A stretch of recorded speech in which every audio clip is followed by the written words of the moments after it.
السلام علیکم دوستو، نئی مختار چینل میں آپ سب دوستوں کو خوش آمدید۔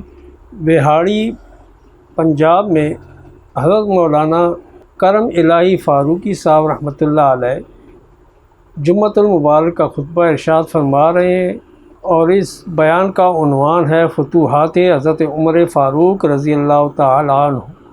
تو آئیے ہم سب مل کر سنتے ہیں۔ اے مسلمان، اس مشینی دور میں انسان بن، زندگی گر چاہتا ہے عامل قرآن بن، اور کتاب خدا کی یہ تاثیر دیکھی، بدلتی ہزاروں کی تقدیر دیکھی،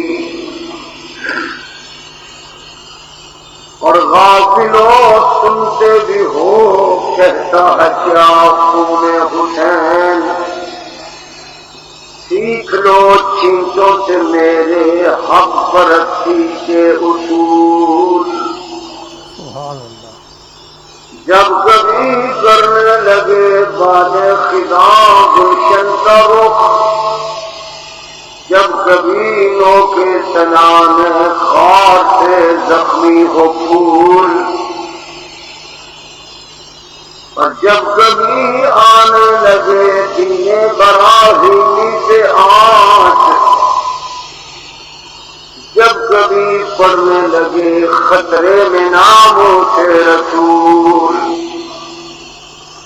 اور جب کبھی پڑ جائے کندھوں پر غلامی کا جوا، چاہیے مسلم کو پھر تقلید فرزند وجود، کہ سر کٹا دے بے خطر آزادی اسلام پر، ہاں مگر جائز نہیں کرنا غلامی کا قبول۔ بزرگان محترم، سامعین کرام، نہایت قابل احترام بزرگوں، دوستوں اور دینی بھائیوں، بعد الحمد والصلاۃ،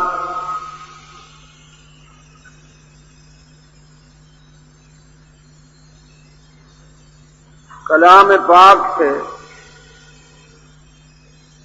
بڑی معروف اور مشہور آیت کریمہ جو شہداء کی عزت، عظمت اور شان پر اللہ پاک نے اپنے پاک کلام میں اتاری ہے، رکھی ہے، آپ کے سامنے تلاوت کی گئی۔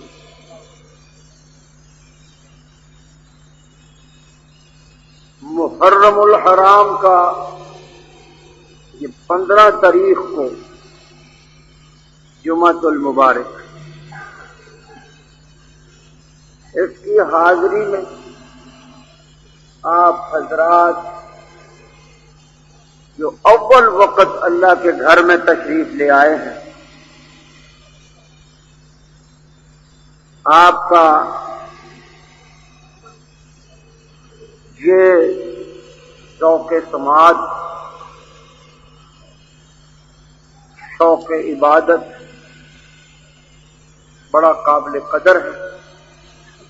اللہ سے دعا ہے کہ مولا کریم اپنے پاک پیغمبر کی بشارت کے مطابق آپ سب حضرات کو، آنے والوں کو، اس پر دنیا و آخرت دونوں جہانوں میں اجر عطا فرمائے۔ اللہ کے گھر میں جو حضرات، جو مسلمان اول وقت آ جاتے ہیں، اس کی عظمت کو مد نظر رکھتے ہوئے وہ اللہ کے دربار میں بہت زیادہ قابل قدر سمجھے جاتے ہیں۔ اللہ اس پر ہمیں پورا یقین عطا فرمائے، اور ہر جمعے کو ہی عبادت سمجھتے ہوئے رسمی رواجی طور پر نہیں، ایک عبادت کرنے کے لیے جب تک زندگی ہے تو ہر جمعے اللہ ہمیں اپنے گھر میں اول وقت آنے کی توفیق عطا فرمائے اور اپنی رحمتیں اور برکتیں جو ہیں اس سے جھولیاں بھر کے ہم واپس جایا کریں، اور اللہ کے گھر میں جتنی دیر کے لیے بیٹھے دل لگا کے بیٹھیں، جم کے بیٹھیں اور اس تصور سے بیٹھیں کہ ہم اللہ کے مہمان بن کے آئے ہیں، اللہ کے گھر میں آئے ہیں، اللہ کی زیارت کے لیے آئے ہیں۔ اور اللہ کے رسول نے فرمایا ہے کہ جب مسجدیں اللہ کے گھر ہیں تو ہم اللہ کی ملاقاتی ہیں، اللہ کی زیارت کے خواہش مند ہیں، تو اللہ اپنے ملاقاتیوں کو، زیارت کرنے والوں کو کبھی محروم نہیں کرتے اگر سچی تڑپ سے آیا جائے تو چونکہ اسلام کی تاریخ شہیدوں سے بھری پڑی ہے، بات چل رہی تھی، ذکر ہو رہا تھا حسین کے بہنوئی کی شہادت کا، یعنی خلیفہ دوم امام عادل برحق راشد فاروق اعظم رضی اللہ تعالیٰ عنہ اور حضرت عمر فاروق رضی اللہ تعالیٰ عنہ نے قرآن کریم کے متعلق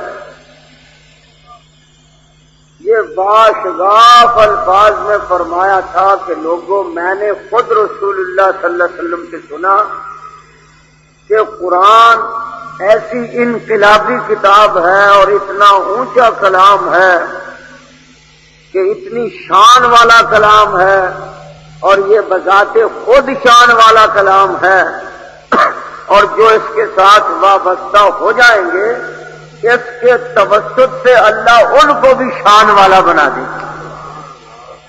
اور اسی لیے حضرت فاروق اعظم رضی اللہ تعالیٰ عنہ قرآن کو تلاوت کرنے سے قبل اس کو چومتے، یہ معمول تھا حضرت عمر فاروق رضی اللہ تعالیٰ عنہ کا کہ قرآن کو چومتے، آنکھوں سے لگاتے، سر پہ رکھتے، سینے سے لگاتے اور فرماتے کہ عہد ربی، یہ میرے رب کا عہد نامہ ہے، ومنشور ربی عز وجل، یہ میرے رب کا، مالک کا، خالق کا منشور ہے۔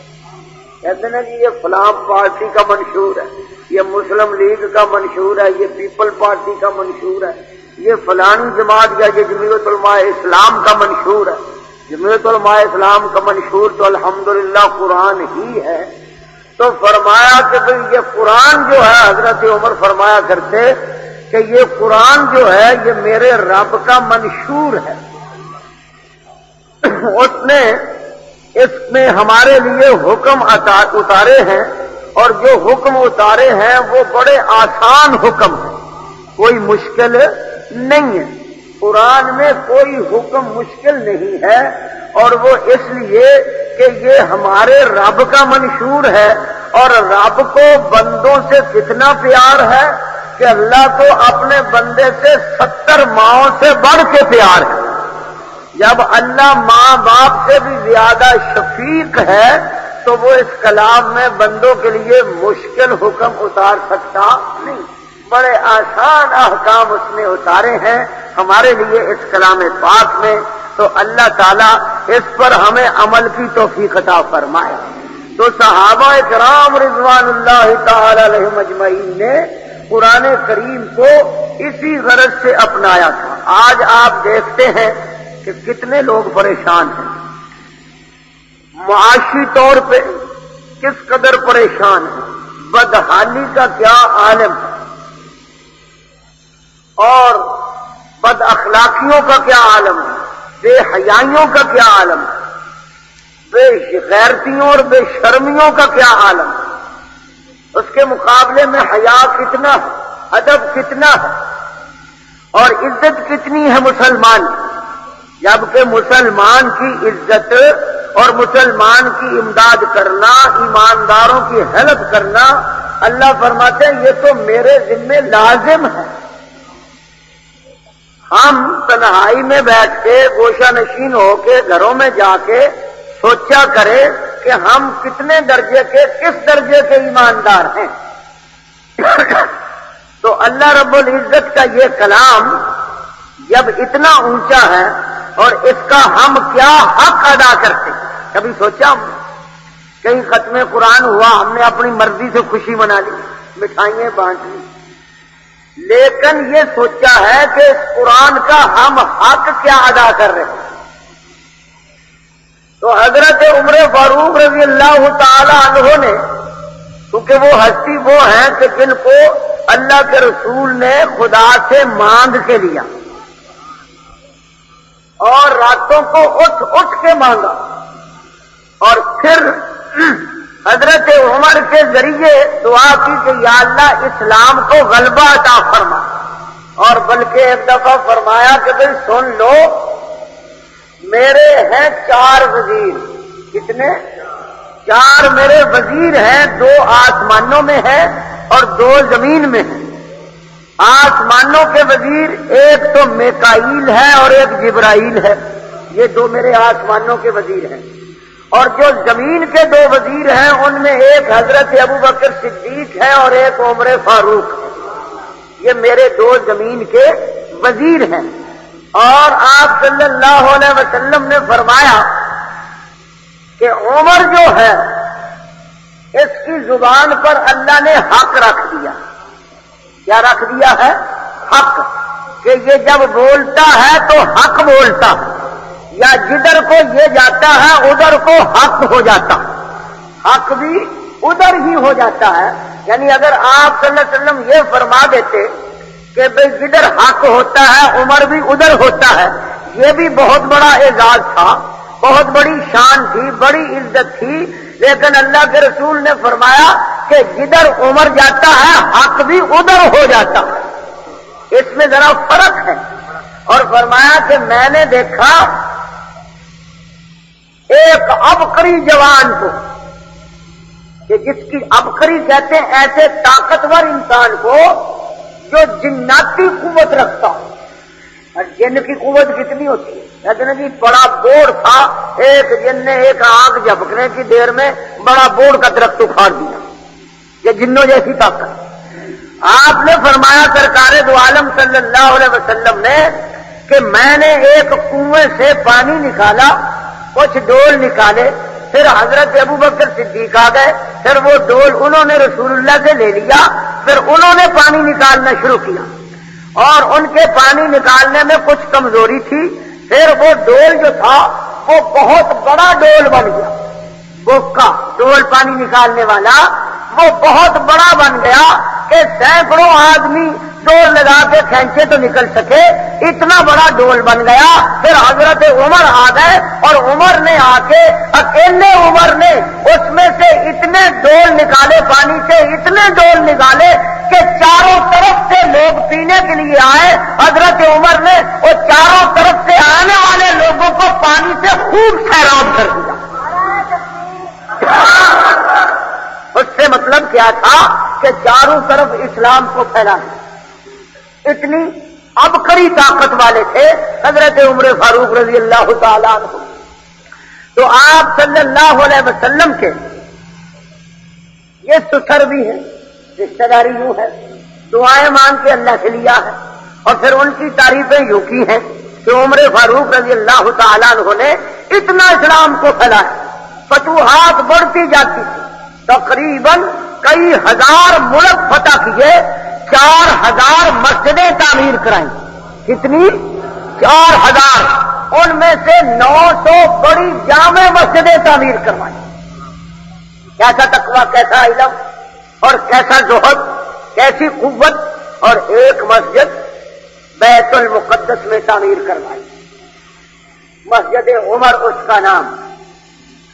آپ کی معلومات کے لیے عرض کر دوں کہ یہ جو علاقہ فلسطین کا ہے نا، فلسطین کا علاقہ، یہاں پر بہت سارے نبی آئے، اس سرزمین پر بہت سارے نبیوں نے آ کے رشد و ہدایت کی تعلیم پھیلائی، اس لیے اس کا نام بیت المقدس ہو گیا، ورنہ اس کا نام تورات میں یروشلم آتا ہے، اور ایلیا بھی آتا ہے جس کا معنی ہے بیت اللہ کا، اور وہاں پر جو مسجد اقصی ہے یہ وہ مسجد ہے کیونکہ نبیوں کے وہاں جانے پر، نبیوں کے وہاں سے تعلیم پھیلانے پر اس جگہ کا، فلسطین کے اس علاقے کا نام رکھا گیا بیت المقدس. ہم بیت المقدس کہہ دیتے ہیں. اور یہیں پر اللہ پاک نے آدم علیہ السلام سے لے کر عیسیٰ علیہ السلام تک سارے نبیوں کو یہاں اتارا، یہاں بھیجا. معراج کی رات آدم علیہ السلام سے لے کر حضرت عیسیٰ علیہ السلام تک جتنے نبی تھے سب کو یہاں پر اس مسجد میں اکٹھا کیا، اور پھر سارے نبیوں کے سردار نبی آمنہ کے لال حضرت محمد الرسول اللہ کو مکہ سے وہاں لے جا کر کے جو خاتم الانبیاء ہے ان تمام نبیوں کا امام بنا، اور ان تمام نبیوں نے آپ صلی اللہ علیہ وسلم کی امامت میں نماز ادا کی. اور پتا ہے کہ یہیں سے یہ تو ہو گیا اسرا، اس کو قرآن کہتا ہے اسرا. اللہ نے سیر کرائی. کیا کرائی؟ جو سورہ بنی اسرائیل میں ابتدائی آیت کے سبحان الذی اسرا بعبدہ لیلا من المسجد الحرام الى المسجد الاقصی، کہ مکے سے لے کر بیت المقدس تک اس مسجد میں سارے نبیوں کو آپ صلی اللہ علیہ وسلم نے نماز پڑھائی، اور سارے نبی پیچھے مقتدی تھے، آپ امام الانبیاء تھے. اور یہاں پر نماز پڑھانے کے بعد اسی جگہ پر، اسی مسجد کی طرف جب سرکار آئے مکے سے ہجرت کر کے تو 17 مہینے اسی کی طرف منہ کر کے نماز ادا کرتے رہے. کتنے مہینے؟ 17 مہینے اسی کی طرف. تو اسی لیے آپ صلی اللہ علیہ وسلم کا ایک لقب یہ بھی ہے امام القبلتین، کہ دونوں قبلوں کے امام. اب آپ اندازہ لگا لیں اس کی برکتوں کا عالم کیا. اور حضرت عمر فاروق رضی اللہ تعالی عنہ کے دور میں اتنی فتوحات ہوئی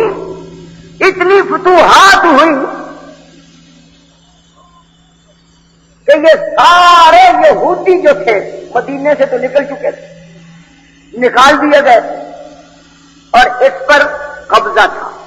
بیت المقدس پر یہودیوں کا کیا تھا؟ قبضہ تھا. اب حضرت عمر فاروق رضی اللہ تعالی عنہ کی سیاسی بصیرت اور دین کے غلبے کے لیے دن رات فکر مندی، کہ مسلمان تو اسی سوچ میں رہتا ہے کہ بھئی دین کو غلبہ کسی طریقے سے حاصل ہو. ہم جتنے مسجد میں بیٹھے ہیں ہماری کبھی سوچ یہ ہوئی؟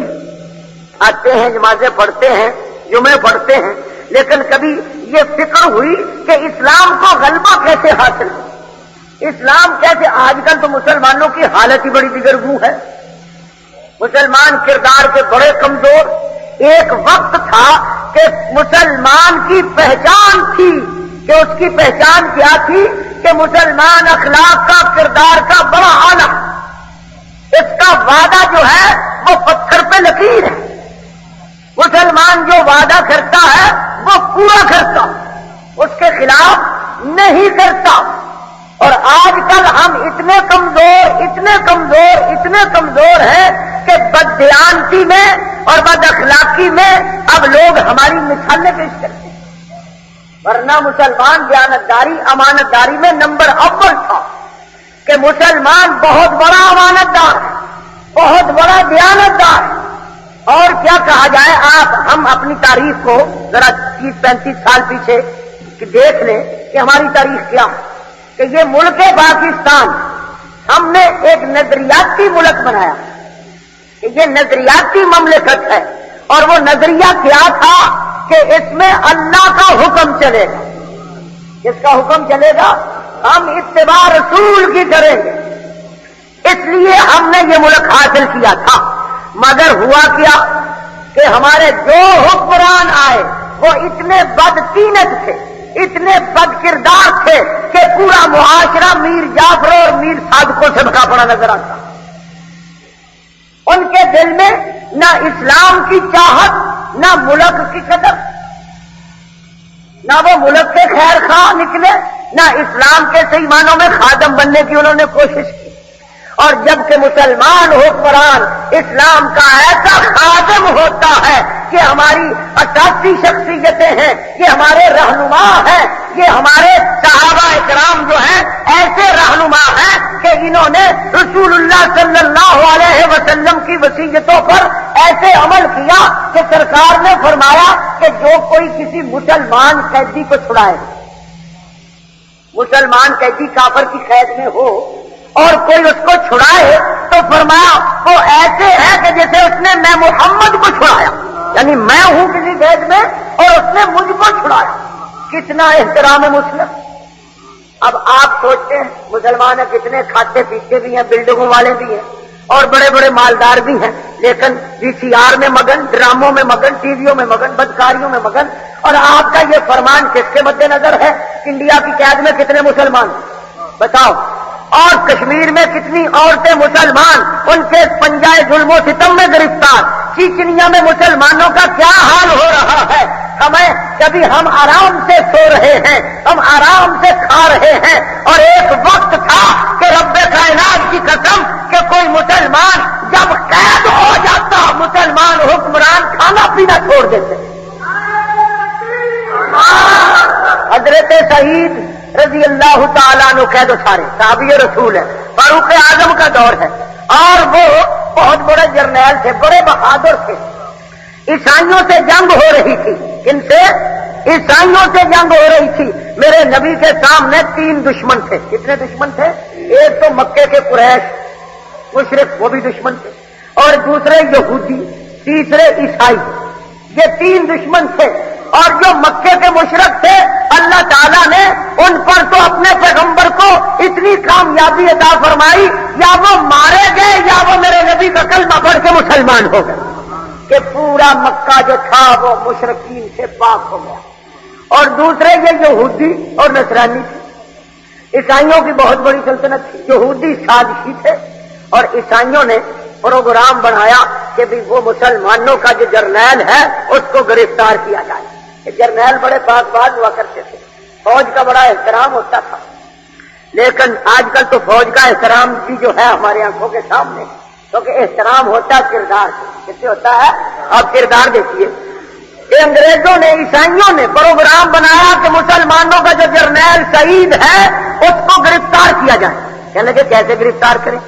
کہ عصر کے بعد وہ فلاں جگہ پر اکیلا پھر رہا ہوتا، اور صحابہ اکیلے پھرتے گیت نہیں گایا کرتے تھے، وہ اکیلے بھی پھرتے تو زبان پر قرآن ہوتا تھا کہ قرآن کی تلاوت کر رہے ہوتے ہیں، اکیلے ہوتے ہیں، ان کو گرفتار کر لو۔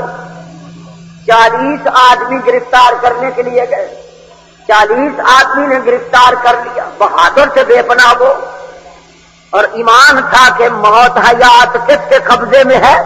اللہ کے قبضے میں۔ مرنا تو ہے ہی، ہم یہاں جو بیٹھے ہیں وقت موت جب آئے گی مریں گے، جب موت آئے گی مریں گے۔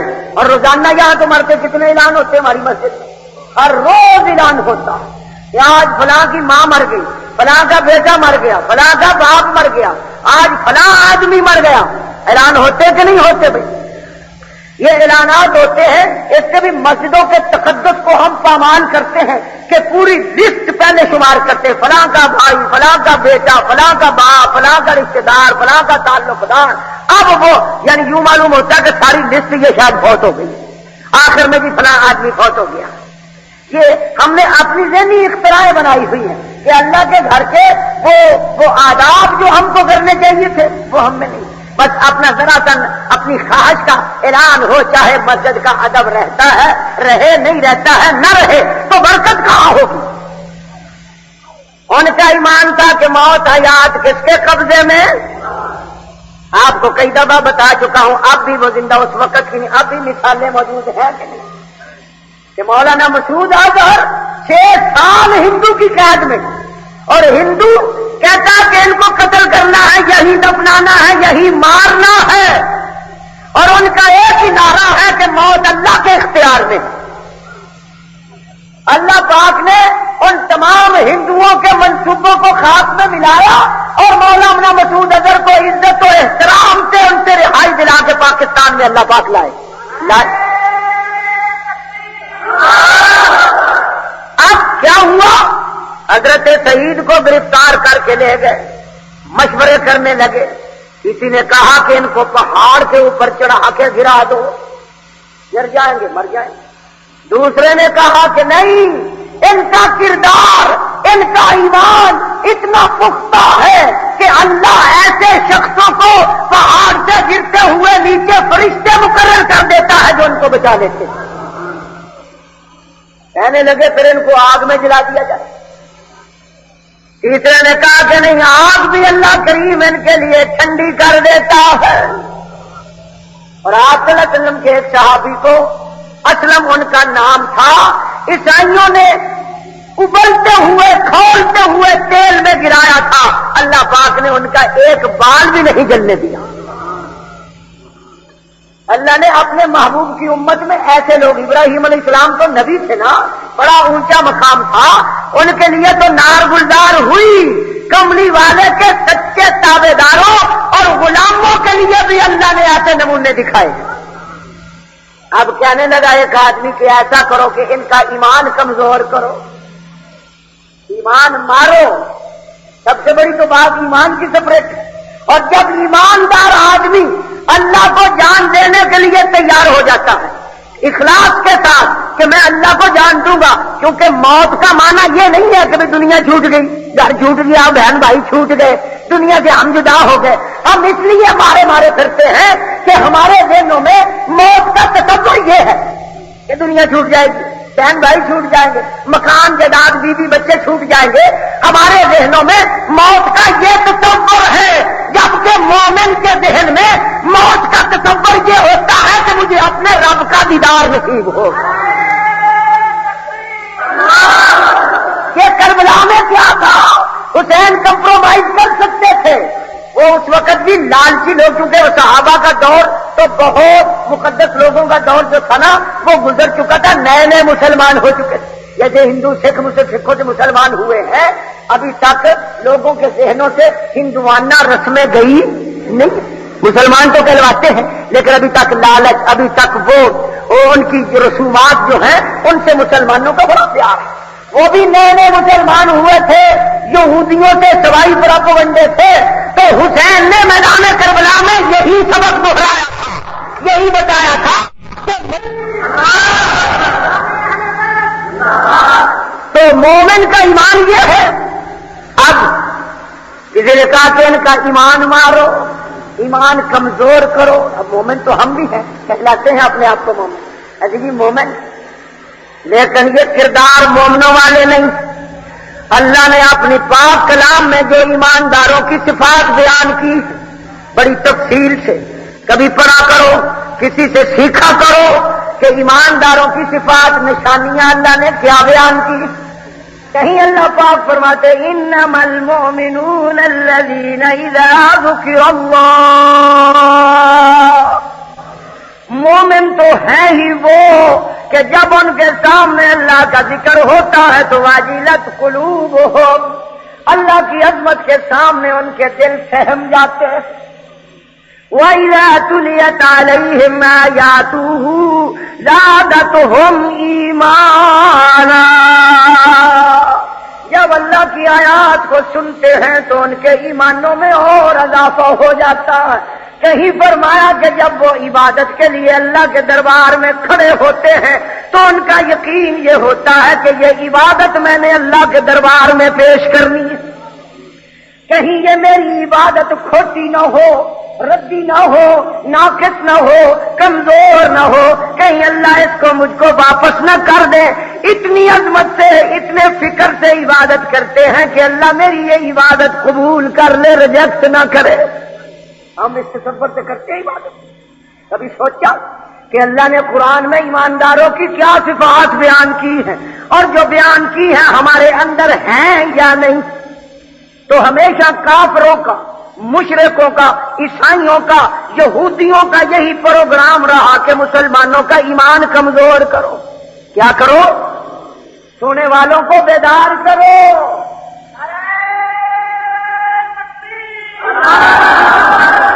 ایمان کی کمزوری کے لیے کہیں عورتیں پیش کرتے ہیں، کہیں شرابیں پیش کرتے ہیں، کہیں کوٹھی بنگلے پیش کرتے ہیں۔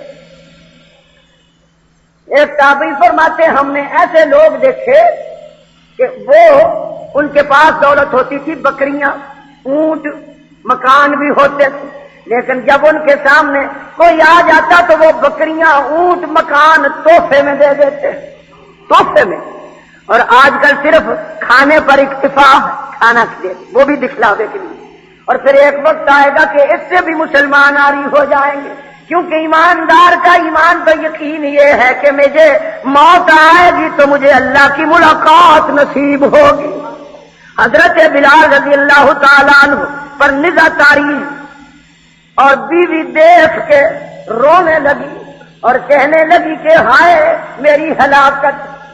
آپ نے آنکھ کھول کے فرمایا ایسا بہن کیوں کرتی ہے؟ تو ہاں میری شادمانی، میری خوشی، کیوں کہ یہ تھوڑے دیر کا وقفہ ہے، آج کی بات ہے، کل کو میری ملاقات محمد سے ہوگی، آپ کے صحابہ سے ہوگی۔ جب ایک آدمی مخلص ہو کے اللہ کو جان دینے کے لیے تیار ہو جاتا تو پھر وہ ایٹم بم بن جاتا ہے۔ وہ کیا بن جاتا ہے؟ کافروں کے لیے وہ ایٹم بم بن جاتا ہے۔ جب تک وہ پیار کرتا ہے کہ میری بیوی بچے کدھر جائیں گے، مکان کدھر جائے گا، سامان کدھر جائے گا، اس وقت تک یہ حالت رہتی ہے۔ تو حضرت سعید کو پکڑ کے کسی نے کہا کہ ان کا ایمان مارو، کہ ان کو لالچ دو، اپنا بناؤ۔ کیا کرو؟ یہ اپنا بن جائے گا تو پھر آج جو مسلمان ہو کے ہم سے لڑتا ہے کل ہمارا بن کے مسلمانوں سے لڑے گا۔ کہنے لگے ٹھیک، اب ایمان کو کیسے کمزور کیا جائے؟ اب دیکھو نا، ہوتا ہے کہ نہیں، یہ جب الیکشن ہوتے ہیں تو کیسے ایمان مارے جاتے ہیں۔ یہ کوٹھی مل گئی، اس بات سے دوسرے پاسے چلا گیا، اینے پلاٹ مل گئے، دوسرے پاسے چلا گیا۔ جدو ایدا کا چکر آ جائے جی ہوں ہوا، لیکن سارے کو ہے ہی کچھ نہیں۔ کہنے لگے کہ جناب اب طریقہ یہ ہے کہ ان کے ایک سردار نے، حکمران نے، عیسائیوں کے نے کہا کہ میری ایک لڑکی ہے بڑی خوبصورت، اس کو اور سعید کو ایک مکان میں بند کر دو، بھوک کا مطالبہ کرے تو سور کا گوشت دو۔ کافر کیا کھاتے ہیں؟ یہ انگریز کیا کھاتے ہیں؟ جس طرح آپ لوگ مرغ روسٹ کر کے کھاتے ہیں نا، ایسے وہ سور روسٹ کر کے کھاتے ہیں۔ جہازوں میں ان کو پیش کیا جاتا، ہوٹلوں میں، پاکستان کے بھی بڑے بڑے ہوٹلوں میں ایسا ہوتا، مسلمان بھی کھاتے ہیں، مسلمان بھی چلواتے ہیں اور کھاتے ہیں۔ اب سور کا گوشت کھانے والے کے اندر غیرت نہیں رہتی۔ سور بے غیرت ہے کہ نہیں ہے؟ یہ تو آپ جانتے ہیں نا۔ اب سور نے اللہ کا بگاڑا کیا، اللہ نے فرمایا تو گوشت نہ کھاؤ، بکری کا کھاؤ، سور کا نہ کھاؤ، کتے کا نہ کھاؤ۔ کتے نے کیا بگاڑا؟ اللہ نے فرمایا کہ سوچو، نبیوں کے ذریعے اعلان کروایا کہ ساری مخلوق میں نے پیدا کی، سوروں کو بھی میں نے پیدا کیا، کتوں کو بھی میں نے پیدا کیا، بکریوں کو بھی میں نے پیدا کیا، گائے بھینس کو بھی میں نے پیدا کیا۔ اب ان کے مزاجوں کو بھی میں جانتا ہوں، ان کے اندر تاثیریں میں نے رکھی ہیں کہ گائے کے گوشت کی کیا تاثیر ہے، بھینس کے گوشت کی کیا تاثیر ہے، کتے کے گوشت کی کیا تاثیر ہے، سور کے گوشت کی کیا تاثیر ہے، وہ میں نے رکھی ہے۔ تو میں بتانا چاہتا ہوں، بکری کا گوشت کھاؤ گے تو پاکیزگی پیدا ہوگی، کتے اور سور کا گوشت کھاؤ گے تو بغیرتی پیدا ہوگی، تمہارے اندر تعصب پیدا ہوگا۔ اور جو کتوں سے پیار کرتے ہیں ان کا حال یہی کہ بھوک لگے تو سور کا گوشت دو، پانی مانگے تو شراب دو۔ اب شراب پی کر کے بھی آدمی کا دماغ ٹھکانے رہتا ہے؟ ایمان سے بتاؤ۔ ایک صحابی گزرے، حکیم بن حزام، حضرت ام المومنین حضرت خدیجہ رضی اللہ تعالیٰ عنہ کے رشتہ دار، وہ ایمان نہیں لائے تھے نا جب تک، شراب پیتے تھے، اور آپ صلی اللہ علیہ وسلم کی تعلیم تھی کہ شراب مت پیو۔ ایک دفعہ وہ شراب پی گئے زیادہ، تو بیٹی جو پاس سے گزری تو اس کے دوپٹے کو ہاتھ ڈالا۔ بیٹی نے کہا ابا تجھے کیا ہو گیا ہے؟ ذرا جھنجھوڑا۔ تو حالت ٹکانے آئی، آنکھ کھلی، کہنے لگے کہ واقعی محمد سچا، اس کی تعلیم بھی سچی، آج سے توبہ کرتا ہوں کہ شراب نہیں پیوں گا۔ انہوں نے کہا پینے کے لیے شراب دو، کھانے کے لیے سور دو، تو یہ میری بیٹی پر فدا ہو جائیں گے، فدا ہو جائے گا تو ہمارا بن جائے گا۔ اب حضرت سعید جو کمرے میں انہوں نے بند کیا اور بیٹی کو ہاتھ سنگار پہنا کے وہاں بھیج دیا، انہوں نے وہاں نفل شروع کر دی اور پہلی رکعت میں پوری اللہ کی کتاب کی سورت جو سورہ بقرہ ہے وہ تلاوت کی۔ حضرت نبید ایک شاعر گزرے ہیں، 155 سال عمر ان کی ہوئی، انہوں نے زمانہ جاہلیت بھی دیکھا، اسلام کا بھی پایا، اور بڑے بلا کے شاعر تھے، ان کے شعر کی ایک دفعہ رسول اللہ نے بھی تعریف کی تھی۔ ان سے حضرت عمر نے فرمایا کہ ذرا اپنا شعری دیوان تو سناؤ، کوئی نیا شعر سناؤ۔ انہوں نے کہا امیر المومنین کہ جب سے اللہ نے مجھے سورہ بقرہ اور سورہ آل عمران سکھائی ہے، میں نے اپنے سارے دیوان جو ہے وہ آگ میں جلا ڈالے ہیں، مجھے قرآن سے اتنا ہی شک ہو گیا۔ اب انہوں نے سورہ بقرہ تلاوت کی، دوسری رکعت میں سورہ آل عمران۔ اب وہ جو لڑکی تھی بیٹھی بیٹھی تھک گئی، کمال جوان ہے کہ میری طرف دیکھتا ہی نہیں، اور آج کل کے نوجوان، آج کل کی نوجوان نسل دنوں پر عورت دولت شہوت ہی سوار ہے۔ یہ پتنگ بازیوں میں کیا ہوتا، یہ کہیں فنکشنوں میں کیا ہوتا، شادی بیاہوں میں کیا ہوتا، خاک ہم جہاد کریں گے، ہم اسلام کے غلبے کے لیے کیا سوچیں گے، کیا کریں گے، اور نوجوان سی رست ہو جائیں تو پھر خدا کی قسم میرے نبی پر جو ایمان لائے ان میں سے اکثریتی تعداد نوجوانوں کی تھی، اور حضرت عمر کو جو مانگا تھا تو آپ کی عمر بھی اس وقت 27 سال کی تھی۔ 27 سال کا آدمی کڑیل جوان ہوتا، نوجوان درست ہو جائے تو محلے سے برائیاں ختم ہو سکتی۔ اب حضرت نے جو سلام پھیرا تو وہ لڑکی بھاگ کے اس طرف آ گئی، آپ نے دوسری طرف سلام پھیر دیا، وہ ادھر آئی کہ یہ ایک نظر دیکھے تو صحیح، لیکن حضرت سعید نے گردن جھکا لی اور دل کی تان جو تھی وہ عرش والے سے ملا لی۔ وہ چیخ اٹھی کہ اے سعید، مجھے دیکھنے کو تو دنیا ترستی ہے، آپ نے مجھ سے زیادہ کس حسین کو دیکھا ہے جو میری طرف نہیں دیکھتے؟ حضرت سعید نے فرمایا واللہ، اللہ کی قسم، حبیبی محمد الرسول اللہ، میں نے اس حسین کو دیکھا ہے کہ جس کے حسن کا مقابلہ آسمانوں کا چاند بھی نہیں کرتا، اور انہوں نے مجھے منع کیا ہے، انہوں نے ہم کو منع کیا ہے کہ غیر عورت کی طرف آنکھ اٹھا کے دیکھنا نہیں۔ کہنے لگی کہ ان تک پہنچنے کا کیا طریقہ ہے؟ آپ نے فرمایا کلمہ پڑھو، مسلمان بنو۔ اس نے کہا مجھے کلمہ پڑھاؤ، پڑھانا تمہارا کام، پڑھ کے خوش کر دینا تم میرا کام۔ آپ نے کلمہ پڑھایا۔ کہنے لگی سعید، جب تک میں نے کلمہ نہیں پڑھا تھا، تیرے مذہب میں نہیں آئی تھی تو تو مجھ کو نہیں دیکھتا تھا، اب میں نے کلمہ پڑھ کے تیرے مذہب میں آئی ہوں، اب تو دیکھو۔ حضرت سعید نے فرمایا جب تک تو میرے مذہب میں نہیں آئی تھی میں تیری عزت عصمت کی حفاظت واجب سمجھتا تھا، اور جب تو میرے مذہب میں آئی ہے تو اب تو تیری عزت کی حفاظت کرنا میرا فرض ہو گیا ہے۔ اب میرے جیتے جی کوئی کافر بھی تیری طرف میلی نگاہ سے نہیں دیکھ سکتا۔ کہنے لگی پھر اب چلے کیسے؟ کہنے لگے کیا صبر سے اس وقت ہوائی جہاز گھوڑے ہوا کرتے تھے، گھوڑے منگوا لو۔ گھوڑے آگے باہر نکلے تو اس کا باپ پوچھنے لگا کہ اپنے مقصد میں کامیاب ہوئی کہ ناکام؟ اس نے کہا کامیاب۔ باپ سمجھا کہ شاید ہمارے مقصد میں، اور وہ اپنے مقصد میں۔ کہنے لگی 2 گھوڑے منگواؤ۔ انہوں نے سمجھا شاید پکنک سے جانا ہوگا، یہ آج مسلمان پکنک ہی منگاتے ہیں۔ فوری طور پہ جلدی جلدی 2 گھوڑے آ گئے، برق رفتار۔ حالانکہ ایک گھوڑے پہ نہیں بٹھایا کہ ہم دونوں ایک گھوڑے پر بیٹھ کے چلے جائیں گے۔ خبریں چھپتی ہیں نا کہ جی فلاں صاحب ہے نا مسٹر پرویز مس پروین کو لے کے اغوا کر کے چلا گیا، تباہ کر کے چلا گیا، ہے نا؟ خبریں چھپتی ہیں کہ نہیں چھپتی؟ اور وہاں 2 گھوڑے منگواؤ، ایک پہ اس کو بٹھایا، دوسرے پر خود بیٹھے، اور دیکھتے دیکھتے گھوڑوں کو ایڑ لگائی، ہوا سے باتیں کرنے لگے۔ ادھر فاروق اعظم کا دربار لگا ہوا ہے، بات چل رہی ہے کہ سعید دشمن کی قید میں ہے، پتہ نہیں اس پر کیا گزر رہی ہوگی، کیا ہو رہا ہوگا، تیاری کرو، ہم اپنے قیدی کو چھڑا کے لائیں گے۔ ایک مسلمان جو قیدی ہو جاتا تو مسلمانوں کی نیندیں حرام ہو جاتی، کھانا پینا چھوٹ جاتا کہ ہم اپنے مسلمان بھائی کو چھڑا کے لائیں۔ آج سینکڑوں مسلمان جیلوں میں پڑے ہیں، قیدوں میں پڑے ہیں، لیکن ہمیں کبھی خیال آیا؟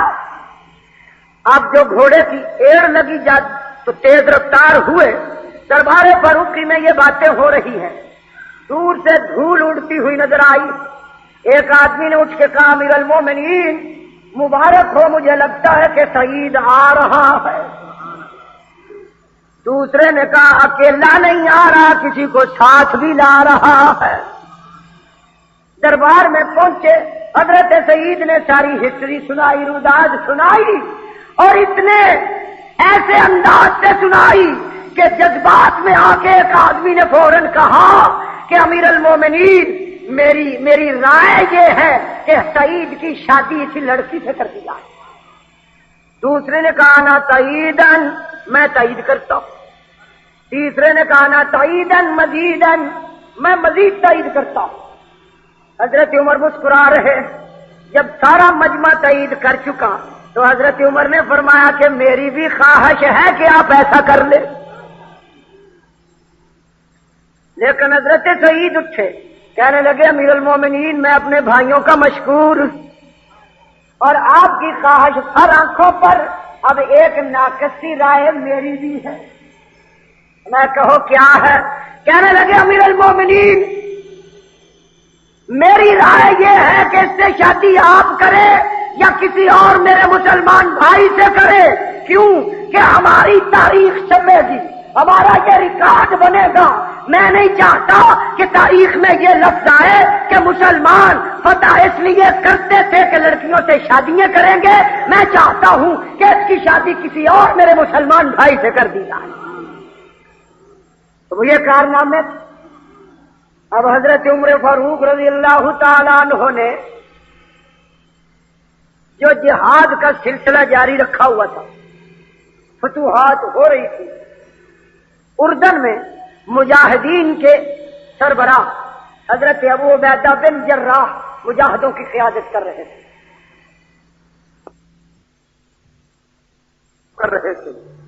اور فلسطین میں حضرت عامر ابن عاص رضی اللہ تعالیٰ عنہ قیادت کر رہے تھے مجاہدین، اور وہاں عیسائیوں کا بہت بڑا کمانڈر اطربون اس کا نام تھا، جنگ کے فنون سے طریقوں سے بڑا ماہر تھا۔ حضرت عامر ابن عاص نے اس کا گھیراؤ کر رکھا تھا۔ آخر اس نے جنگ اجنادین پر بہت بڑا گمسان کی جنگ لڑی، لیکن صحابہ کے سامنے ان کے چھکے چھوٹ گئے تو وہ بھاگ کے بیت المقدس میں ایک قلعے میں بند ہو گئے۔ حضرت عمر ابن عاص نے اس کا گھیراؤ کیا۔ کئی دن گزر گئے، اس نے ایک بڑے پادری کو بلایا، برادری کو بلا کے کہنے لگا کیا کرنا چاہیے؟ اس نے کہا کہ میرا مشورہ یہ ہے کہ بیت المقدس میں خون ریزی نہیں ہونی چاہیے، خون نہیں بہانا چاہیے، البتہ کسی اچھے طریق سے مسلمانوں کے امیر المومنین کو آمادہ کیا جائے کہ وہ یہاں آ کے صلح نامے پر دستخط خود کریں، اگر وہ صلح کرنے پہ تیار ہو جائیں تو ہم صلح کرنے کے لیے تیار ہیں۔ حضرت عمر ابن عاص نے حضرت عمر فاروق کو مدینہ میں یہ اطلاع دی کہ بیت المقدس کے لوگ یوں کہہ رہے ہیں۔ آپ نے فرمایا یہ شرط منظور۔ ایک تیز رفتار اونٹنی دے دی اور اس پر سوار ہو گئے، تھوڑی دور جا کے اتر گئے، غلام سے کہا، خادم سے کہا کہ اب تم سوار ہو جاؤ۔ انہوں نے کہا حضرت نہیں۔ آپ نے فرمایا نہیں، تو بھی انسان ہے میں بھی انسان ہوں، انصاف کا تقاضا پورا کریں گے. ایک منزل میں بیٹھوں گا، ایک منزل تو بیٹھے گا. ایک منزل تو پیدل چلے گا، میں سوار ہوں گا، پھر میں پیدل چلوں گا، تو سوار ہوگا.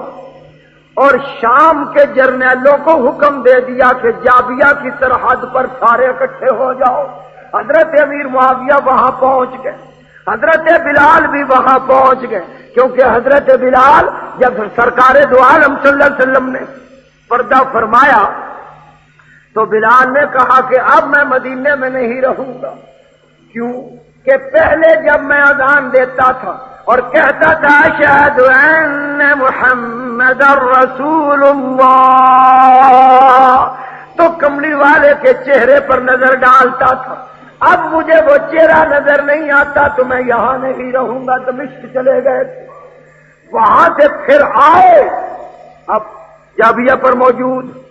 ادھر حضرت عمر فاروق رضی اللہ تعالیٰ عنہ اونٹنی پر سوار لے کر کے ایک اونٹنی اور خادم کو جا رہے ہیں، اور جب جابیہ کے قریب پہنچنے لگے تو باری آ گئی نوکر کی بیٹھنے کی. حضرت عمر نے مہار پکڑ لی، اس کو اونٹنی پر سوار کیا، اور وہی مقام پر وہی جو پادری تھا جس سے اطربون حکمران نے مشورہ کیا تھا وہ بھی موجود تھا کہ میں ذرا مسلمانوں کے امیر المومنین کو دیکھوں. اب اس نے دیکھا کہ ایک شخص نے اونٹ کی مہار پکڑی ہوئی ہے اور ایک شخص اونٹنی پر سوار ہے، آ رہے ہیں. اس نے سمجھا کہ یہ کوئی پروانچی ہوگا، کوئی پروانہ لے کے آ رہا ہے، اور امیر المومنین بعد میں آئیں گے کہ جو ان کے ساتھ لاؤ لشکر ہوگا، آگے پیچھے لوگ ہوں گے، ہاں ہو ہوگی. لیکن جو ہی حضرت عمر وہاں پہنچے تو سارے جرنیل اٹھ کے کھڑے ہو گئے، ادب و احترام سے ملنے لگے اور ان کا احترام کرنے لگے پوری شان و شوکت کا.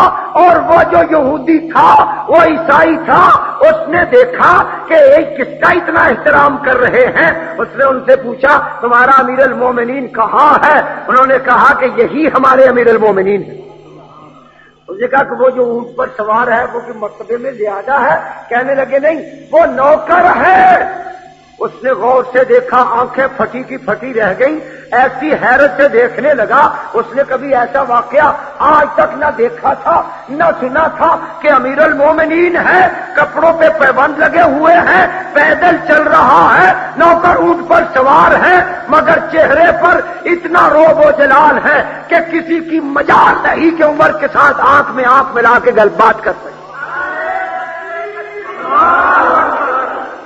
چنانچہ اس جانے لگے وہاں سے. تو اس نے کہا کہ حضرت بیت المقدس میں بڑے بڑے عیسائی، بڑے بڑے امراء، بڑے بڑے رؤساء موجود ہیں، وہ آپ کو دیکھیں گے تو وہ کیا کہیں گے، یہ شاہی گھوڑا ہے، اس پر سوار ہو جائیے، یہ شاہی جوڑا ہے، اس کو پہن لیجئے. کیونکہ وہ مذہبی رہنما تھا، وہ پوپ تھا. وہ اپنے فرمایا کہ اے پادری سن، عزت لباسوں سے نہیں ہے، عزت محمد کے دین میں ہے، عزت اسلام سے ہے. چلو گھوڑا تو دیتا ہے تو اس کو قبول کرتا ہوں. حضرت عمر تو اتنے شاہ سوار تھے کہ گھوڑے کا کان پکڑ کے چھلانگ لگا کے سوار ہو جایا کرتے تھے. حضرت عمر گھوڑے پر سوار ہوئے. اب وہ گھوڑا جو تھا وہ سکھایا ہوا تھا کہ بادشاہوں کو لے کر کیسے چلا جاتا ہے، بادشاہوں کو بٹھا کر کے کس طرح چلا جاتا ہے. حضرت عمر فاروق جب بیٹھے تو وہ گھوڑا اچھلا اچھلا کر بڑے ناز و نخرے سے چلنے لگا. حضرت عمر فوراً نیچے اتر آئے، کہنے لگے یہ تو متکبروں کی علامت ہے، یہ کبر و نخوت کی بات ہے. میں عمر تکبر نہیں کرتا، میں تو اپنے رب کے آگے عاجزی کرنے والا. میری غریب اونٹنی لاؤ. وہی غریب اونٹنی لائی گئی، اس پر سوار ہوئے، بیت المقدس میں پہنچے. یوں ہی پہنچے ہیں تو ان کو پتا چلا کہ مسلمانوں کا امیر المومنین اس شان سے آیا ہے. انہوں نے ادب و احترام سے چابیاں پیش کر دی. کہنے لگے ہم لڑیں گے نہیں، ہم آپ کو فاتح مانتے ہیں، خود اپنی عزت اختیار کرتے ہیں، یہ چابیاں آپ کو دیتے ہیں کہ یہ وہ بیت المقدس ہے جہاں 1,23,999 نبی، 1,24,000 نبی کم و بیش سب کو اللہ نے جمع کیا، جہاں پر رسول اللہ نے امامت کرائی تھی ان پر یہودیوں کا قبضہ تھا، فاروق اعظم کی ہیبت اور روب و جلال کا عالم یہ تھا کہ دیکھ کر کے ہی سب نے چابیاں حوالے کر دی۔ آج وہ مسلمانوں کا قبلہ اول پھر کن کے قبضے میں ہے، اور ہم مسلمانوں کا حال کیا ہے؟ کیونکہ ہم تو موت سے ڈرتے ہیں، ہم تو موت سے بھاگتے ہیں۔ اس کا حال یہ ہے۔ اب حضرت عمر فاروق شہر دیکھنے کے لیے نکلے تو ایک گرجے میں گئے، نماز کا وقت ہو گیا، اس پادری نے کہا حضرت نماز یہیں پڑھ لیجیے۔ آپ نے فرمایا نہیں، باہر نکلے، باہر نکل کے نماز پڑھی۔ فرمایا کہ اگر میں یہاں نماز پڑھ لیتا تو مسلمان یہ سمجھ گئے کہ امیر المومنین نے یہاں نماز پڑھی ہے، لہذا ان کے گرجے کو گرا دو، یہاں مسجد بناؤ، لیکن میں تمہارے گرجے کو گرنے نہیں دیتا۔ انصاف ایسا۔ باہر نکل کے ایک جگہ کا معلوم کیا، پتہ چلا کہ یہاں حضرت یعقوب علیہ السلام عبادت کیا کرتے تھے۔ وہ انہوں نے کوڑے کرکٹ سے بھر رکھی تھی جگہ، حضرت عمر اپنے دامن میں وہ کوڑا کرکٹ بھر بھر کے پھینک رہے ہیں، اپنے ہاتھوں سے صاف کر رہے ہیں، اس کی گرد و غبار جسم پر پڑ رہی ہے۔ وہ جب جگہ صاف ہو گئی تو پھر حضرت عمر نے وہاں مسجد کی بنیاد رکھی۔ اب جب مسجد کی بنیاد رکھی تو اس کا نام مسجد عمر رکھا۔ جب مسجد تیار ہو گئی تو آپ نے مؤذن مسجد نبوی حضرت بلال کی خدمت میں عرض کیا کہ اے میرے آقا، یہاں پر ذرا ویسے اذان دے دو جیسے مدینے میں رسول کی مسجد میں اذان دیا کرتے۔ حضرت عمر نے عرض کی امیر المومنین، میں نے عہد کر رکھا تھا کہ جب سے رسول اللہ صلی اللہ علیہ وسلم وفات پا گئے کہ میں اذان نہیں دوں گا، مگر اب چونکہ بیت المقدس فتح ہوا ہے آپ کی خواہش کے مطابق میں ضرور اذان دوں گا۔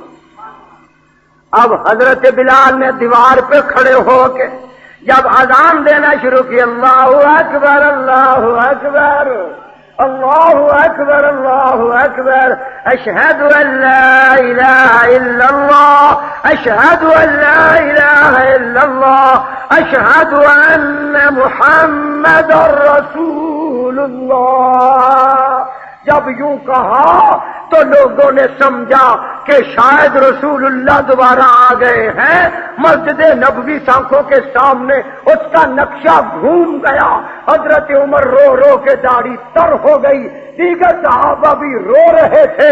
یوں بیت المقدس کی فضا میں حضرت بلال نے اللہ کی توحید اور پیغمبر کی رسالت کی گواہی دی تو حضرت عمر فاروق رضی اللہ تعالی عنہ کے دور کا یہ ایسا عجیب اور عظیم الشان واقعہ پیش آیا۔ اب ان کی شہادت، یہ حضرت حسین کے بہنوئی، حضرت حسین کے بہنوئی، حضرت حسین کی عمر اس وقت کتنی تھی؟ 17-18 سال کی ہوگی، اور انہوں نے اپنے بہنوئی کی شہادت کا منظر دیکھا، عبادت کا منظر دیکھا، اللہ کی ملاقات کا منظر دیکھا، یہ سب کچھ ان کے سامنے تھا۔ پھر انہوں نے اپنے خالو عثمان کی شہادت کا منظر بھی دیکھا تو میدان کربلا میں سیدنا حسین رضی اللہ تعالیٰ عنہ نے بھی پھر یہی چیز سامنے پیش کی کہ لوگوں، ہم مسلمان، ہم ایماندار موت سے ڈرا نہیں کرتے، ہم دین کی خاطر ہر قسم کی قربانی دے دیتے ہیں کہ میں ان ناانصافوں کے سامنے، ان ظالموں کے سامنے، عیش پرستوں کے سامنے، آوارہ مزاجوں کے سامنے، لالچیوں کے سامنے جو اقتدار کے حفظی ہیں، میں ان کے سامنے اپنا کنبہ تو شہید کرا سکتا ہوں مگر قرآن کی عظمت پر کوئی حرف نہیں آنے دے سکتا۔